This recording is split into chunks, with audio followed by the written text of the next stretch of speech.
सेवा करने से कोई नहीं मरता है।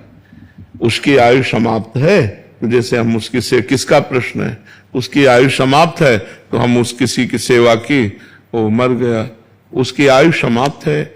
बिना आयु समाप्त हुए कोई थोड़ी जा सकता है, उसको भोगना पड़ेगा। वो चाहे कीड़े पड़ जाए, जब तक आयु नहीं समाप्त है तब तक नहीं मर सकता। और आयु समाप्त चाहे अमृत पिला दो फिर भी मर जाएगा।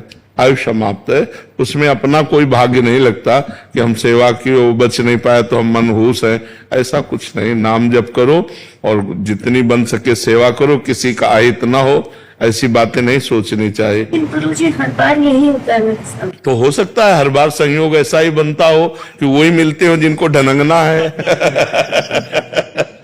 भाई संयोग भी तो है कि वही पशु पक्षी मिलते हैं जिनको जान पधारना है, तो 10-5 बार ऐसा हो गया तो तुम्हें लगा मनहूस है, ऐसा नहीं है। ऐसी सब बातें नहीं माननी चाहिए, और ऐसी बातें दिमाग में बैठा लो तो डिप्रेशन हो जाएगा।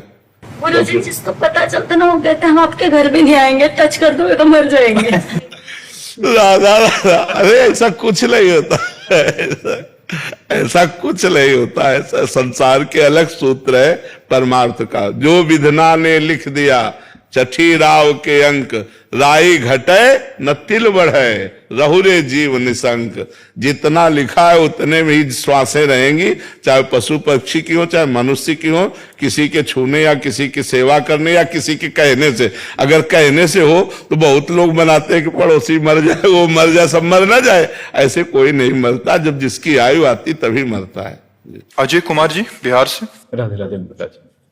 महाराज जी, सांसारिक बंधनों में रहते हुए भी मोक्ष की प्राप्ति कैसे की जाए? मन संसारिक मोह से धीरे धीरे विरक्त तो हो रहा है महाराज जी। ये तो बहुत बढ़िया बात है, पर अपने कर्तव्य का पालन करना चाहिए। बंधन युक्त होकर कर्तव्य का पालन करना और बंधन मुक्त होकर कर्तव्य का पालन करना, इसमें अंतर है। बंधन युक्त होंगे तो हमें अपने 2-4 लोग जो परिवार के हैं वही प्यारे लगेंगे, और जब हम बंधन मुक्त होके करेंगे तो पूरा देश, पूरे विश्व में हमारा प्यार फैलेगा। तो हम अपने प्यार को केवल दीवालों की ओट में न रखें, उसको फैलाएं। मोक्ष प्राप्त करने का मतलब है कि सब हमारी आत्मा है, सब हम। जैसे आप अपने पुत्र से प्यार करते हैं, ऐसे हर पुत्र से प्यार करें। आप अपने भाई से प्यार करते हैं, हर भाई से प्यार करें। सबको हम सुख दें, लेकिन धर्म युक्त, और भगवान का नाम जप करें, तो गृहस्थ में रहते हुए भी भगवत प्राप्ति है। और यदि हम भगवान का नाम जप न करें, शास्त्र स्वाध्याय न करें, संतों की बात न सुने, तो वहीं बंधे फंसे रहेंगे, उतने में ही रहेंगे। देखो घरों में लड़ाई झगड़ा होते रहते हैं, रुपया कमाओ, खाओ पियो, ब्याह बर, बस इतने में पूरी जिंदगी हो गई। कभी सत्यधर्म अध्यात्म की चर्चा भी नहीं सुनी, कभी भगवान की तरफ चलने। तो ये समझना है कि हमको ईमानदारी से भजन करना है, और जैसे हम अपने परिवार से प्यार करते हैं ऐसे हम समाज से प्यार करें, क्योंकि सब में भगवान विराजमान है। यदि हम समाज में छल कपट करें अपने परिवार से, तो उसे मोह कहते हैं, केवल अपने परिवार से मोह। और मोह गए बिनु राम पद होई न दृढ़ अनुराग। बिना मोह का नाश हुए भगवान के चरणों में प्रेम होता नहीं। इसलिए हम नाम जप करें, सत्संग सुने, पवित्र आहार, पवित्र आचरण, सबसे अच्छा व्यवहार, तो भगवान मोक्ष कर देंगे, भगवान हमें मोक्ष पदवी प्रदान कर देंगे। दीपांशु जी। राधे राधे। राधे राधे महाराज जी। महाराज जी, मैं ये जानना चाहता हूं कि मैंने अभी तक किसी का बुरा नहीं किया, किसी का दिल नहीं दुखाया, अपने कर्तव्यों के प्रति ईमानदार रहा, फिर भी हमारे जीवन में जो आने वाली समस्या है उसका मूल कारण क्या है? आपका ही कर्म, आपका ही पूर्व का किया हुआ कर्म। जैसे पिछली फसल में बाजरा बोया है और इस फसल में गेहूं बोया है, तो हमें खाने को क्या मिलेगा? बाजरा, क्योंकि अभी तो अगली फसल आएगी ना, पीछे की जो फसल है वो हमको खाने को मिलेगी। तो जो हमने पूर्व में पाप कर्म किए, इस जन्म में हम सही चल रहे हैं, ईमानदारी से चल रहे हैं, पर हमें दुख आएंगे क्योंकि वो पिछला पाप हमको भोगना पड़ेगा। इसलिए धैर्य पूर्वक नाम जपते हुए उसे भोग ले, आगे पाप करे ना तो आगे बहुत अच्छा रहेगा। जैसे देखो इस जन्म में हम बाबा जी हैं, पर पूर्व जन्म में कोई पाप रहा तो गर्भ से ही ये रोग रहा, संक्रामक रोग है। अब उसको क्या किया जा सकता है? पूर्व में पाप हुए तो ऐसा संयोग बन गया। तो ऐसे ही आप लोग चाहे जितना सत्कर्म करें तो इसका फल आगे मिलेगा, लेकिन पीछे जो हमसे कुकर्म हो गए उनका हमें भोगना पड़ेगा। इसलिए धैर्यपूर्वक भोग लेना चाहिए, अपना ही किया कर्म है। विवेक पुनिया जी। राधे राधे राधे महाराज जी। महाराज जी, क्या किसी भी भगवान का नाम जप करने से भगवत प्राप्ति हो जाती है? हाँ, बिल्कुल पक्का हो जाती है। भगवान के किसी भी नाम का, सीताराम, शिव, दुर्गा, राधा, जो भी नाम प्रिय लगे उससे भगवत प्राप्ति हो जाती है। मनोज कुमार यादव जी। जी, राधे राधे। राधे राधे महाराज जी। महाराज जी, मेरा मन बहुत अशांत रहता है। कोई भी काम बन जाए तो ठीक, काम ना बने तो ठीक, एक जैसा मन रहता है। हमेशा कोई बात देखो, हम आपको सच्ची बात बताते हैं, जब तक हमारे अंदर पाप रहेगा तब तक वो हमें सुखी नहीं होने देगा। मान लो आपका काम बन गया है तो निगेटिव सोचवा के आपको परेशान करेगा, ऐसा ना हो जाए, कहीं ऐसा ना हो जाए, अगर ऐसा हो गया तो फिर क्या होगा। वो मतलब निगेटिव इतना नकारात्मक सोच फैला देगा कि जो आपको लाभ मिला है उसका आप आनंद नहीं ले पाओगे। तो उस पाप को नष्ट करने के लिए उपाय भगवान का नाम संकीर्तनम यस्य सर्व पाप प्रणाशनम। भगवान का नाम समस्त पापों को नष्ट कर देता है। तो आजकल काउंटर चला है, काउंटर लो और राधा राधा, राम राम, कृष्ण हरि, जो नाम प्रिय हो खूब जपो, देखो आनंद आने लगेगा। पाप नष्ट होते ही सकारात्मक सोच होने लगेगी। अगर सकारात्मक सोच हो, पॉजिटिव हो, तो विपत्ति में भी हम आनंद से निपट सकते हैं। और अगर निगेटिव नकारात्मक सोच हो तो हम संपत्ति होते हुए भी परेशान हो सकते हैं। बड़ी मन समस्याएं पैदा कर देता है। कहीं ऐसा हो गया तो होना नहीं है। अब वो सोच के परेशान हो रहा है। अगर यही सोच हम नाम में लगा दें, यार जो होना होगा सो होगा, देखा जाएगा, राधा राधा राधा, और मस्त पॉजिटिव चिंतन, तो आनंद आ जाएगा। नमक रोटी खा के भी आनंद रहेगा और पंखा में भी आनंद रहेगा।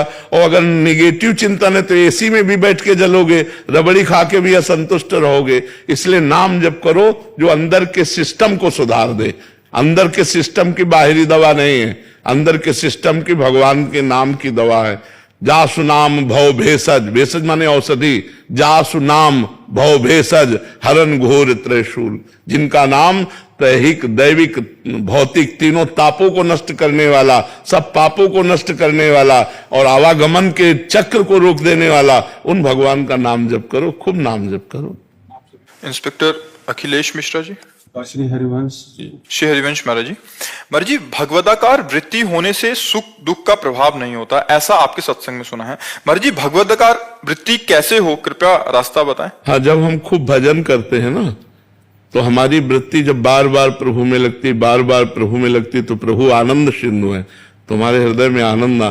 और जहां एक बार आनंद आया तो आनंद के लोभ से मन प्रभु में एकदम स्थिर होने लगता है, प्रभु में लगने लगता है। वैसे इसका स्वभाव आनंद की खोज संसार में करने की है, पर अगर कहीं भजन के बल से प्रभु में आनंद का अनुभव कर ले तो फिर भगवदाकार वृत्ति होने लगती है।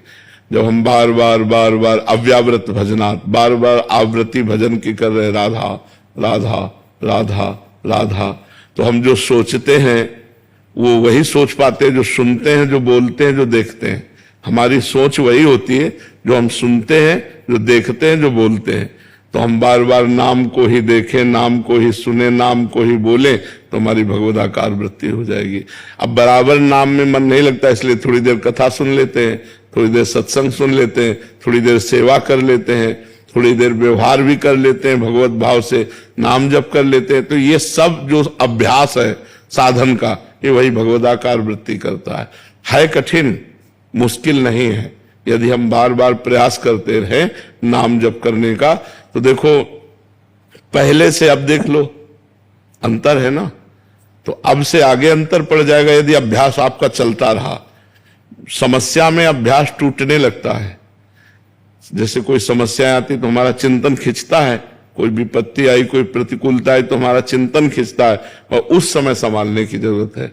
अनुकूलता में विषय सेवन, सम्मान, लोकप्रियता ये बढ़ती है। प्रतिकूलता में एकमात्र भगवान की तरफ ही मन जाता है कि अब कोई सहयोगी नहीं है तो भगवान ही हमारे सहयोगी है। तो भजन में प्रतिकूलता अच्छी मानी गई है। पर भगवान से प्रार्थना करें कि प्रतिकूलता दो तो इतनी सामर्थ्य दो कि सह जाएं, हमारा अन्य चिंतन न हो, हम टूट न जाएं।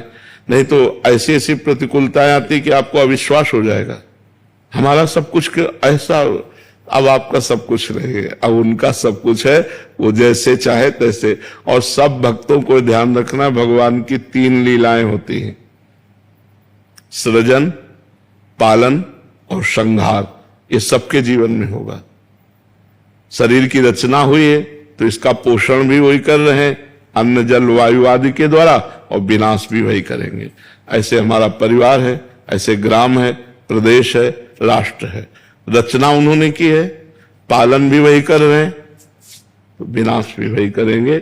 हमको रचना लीला, पालन लीला और विनाश लीला में समता प्राप्त करनी है।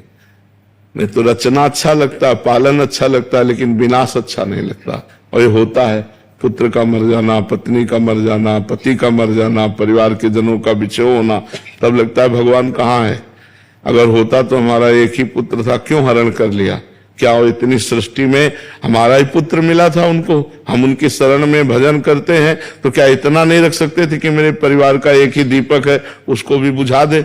ऐसी धारणाएं बनने लगती है। तो अपने को विपत्ति में, दुख में संभालना है, क्योंकि भगवान की 3 लीलाएं। जैसे पुत्र की आयु 20 वर्ष है, अब आप चाहे जितना भजन करो 21 नहीं हो सकती, वो 20 रहेगी।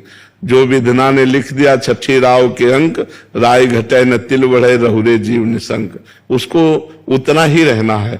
तो कभी कभी ऐसी विपत्तियां आती हैं, ऐसे दुख आते हैं जिसमें हमारी भगवदाकार वृत्ति का जो हम अभ्यास कर रहे हैं उसमें विक्षेप पड़ने लगता है। तो हमें चाहिए उस समय हम धैर्यवान बने, वही होगा जो प्रभु चाह रहे हैं, वही होगा जो प्रभु चाह रहे हैं, वही होगा जो श्री जी चाह रही हैं। श्री जी मंगल चाहते हैं, कभी अमंगल नहीं हो सकता। राधा राधा राधा राधा, समय आया है, कट जाएगा।